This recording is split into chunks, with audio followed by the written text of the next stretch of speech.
Hello and welcome back to SkillWeb. In this video, I'm going to show you how to delete Slack account. So let's get started.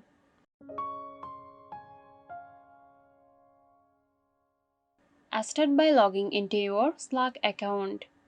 Once logged in, click on your profile name or picture at the top right corner of the screen to reveal a drop-down menu. Select Profile, then Here. Click on these three dots. Now select Account Settings. In the Profile or Account Settings section, look for Account Deactivation.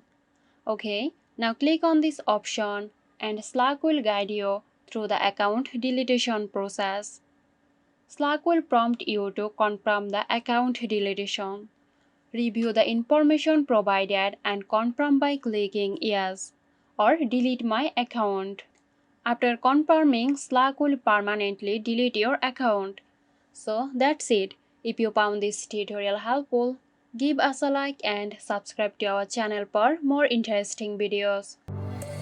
This video is sponsored by Zerosoft. Zerosoft offers graphic design, UI UX design, digital marketing and web development.